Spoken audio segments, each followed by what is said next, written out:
Jesus, a Novel, Chapter 4, Tribal Beginnings. I cut my classes the next day. A lecture on bedside manners suddenly seemed like a massive waste of time. Jesus had healed somebody with a word or maybe a touch. I don't have those tools in my black bag. The media was buzzing with last night's story. It turns out that in the few weeks that Jesus had been down here in the Twin Cities, he had performed other miracles too. It felt weird to hear myself mentally fidget with that word, miracle. Definitely a phenomenon I had never entertained as a reality till last night. I've always been a logical person. I studied science, for God's sake. Science doesn't have a category for last night. All the local channels were telling the story, lots of interviews. Even John got some FaceTime. Yeah, I don't really know what happened there, but something very odd took place. This Jesus, he's a curiosity, that's for bloody sure. My cell rang. Hey kid, it's Pete. Get over here. Get to my shop. Something's going on. Click. What? No. Hi, how's it going, Phil? I grabbed my bus pass and ran out the door. No surprise, but my bike had been stolen last night during all the chaos, so I was down to my shoes and public transportation. As I was bouncing along in the bus, I Googled Jesus. Wow, he was becoming quite the local icon. I read one story where he walked into Abbott Children's Hospital and strolled down one of the hallways with his hands in the air. They kicked him out, but one of the doctors said it was odd how every child along that hallway seemed to suddenly make a turn for the better. In fact, he said sort of sheepishly, it's a little hard to explain the drastic improvement in some of those kids. Then laughing and looking into the camera, hey Jesus, you're welcome to visit the hospital anytime you want. Another story, quite different, was an interaction he had with a priest from the Free Love Temple. There was a video clip of this priest being interviewed. This Jesus character, he evidently thinks a lot of himself. He had the moxie to walk into our temple and start throwing things around and busting up our icons. He said his father despised what we were doing. I told him to bring his dad in sometime. I'll set him up with a beautiful angel. He laughed. Hey, here at the Free Love Temple, we hurt no one. We are about love, free, unadulterated, unrestricted love. That's something this self-righteous Jesus seems to know precious little about. I put my phone away. Religion in our culture was messed up, if you ask me. I had written all of them off a long time ago.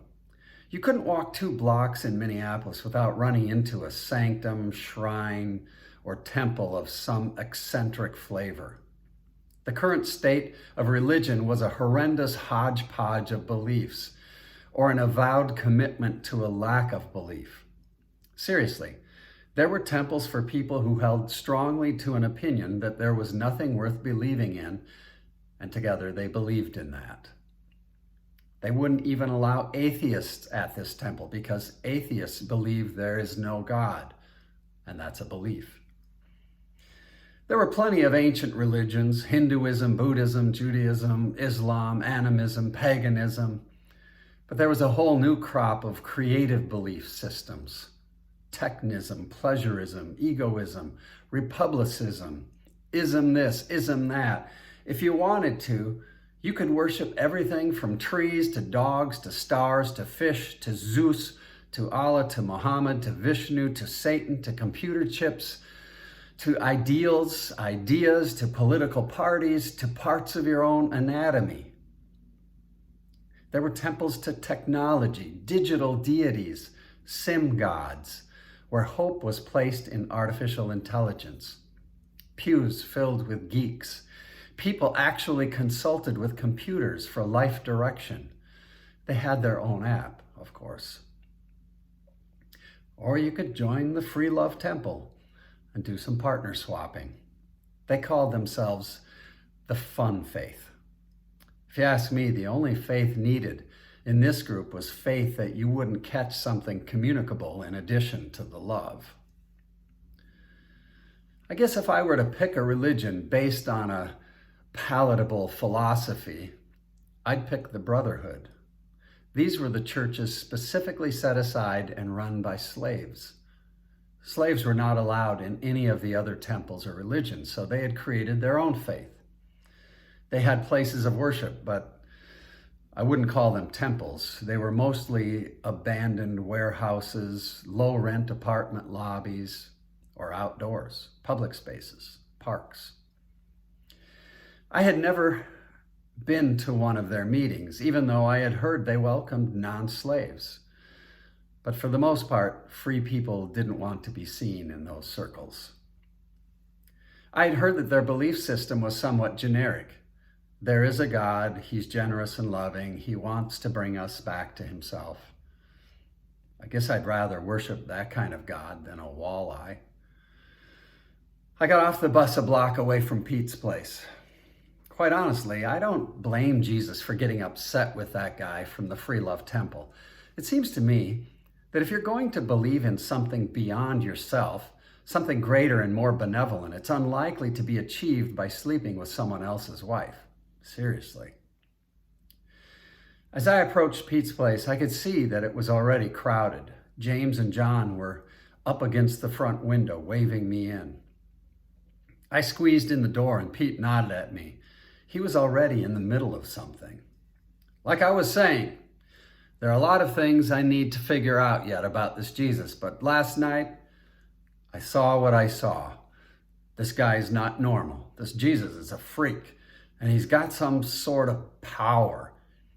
I don't know where he gets it from, but it's for real. And from what I can tell, based on my short time with him, he seems good. He continued, I freaked out last night, but here's where I'm at this morning. I want to follow him around for a while.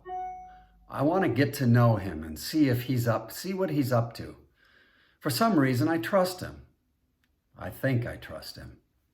Pete looked at me. By the way, the kid who walked in late is Phil. Kid, you wouldn't believe it. All of these people just wandered in here this morning. They said they felt nudged to be here. And all of us, we're the ones who Jesus asked to join his tribe. I don't even know what that means, but here's to our tribe, all 11 of us. Pete started going around the room, giving everyone his trademark bear hug. Just then the door opened and in walked Maddie. She looked a little harried. Hi, I don't have much time because I'm supposed to be out getting groceries, but I just wanted to stop by and say, I want to follow this Jesus. I don't know how it's going to work, and I know I'm just a slave, but he did ask me. Me. I think I would be dead now if it weren't for him. So this is something that I need to do. I have to do this. You have to let me. I'm a slave, but I want to be part of this, whatever this is. Welcome to the tribe, Maddie, Pete said as he pulled her in. I smiled at her, and we began meeting the rest of the crew.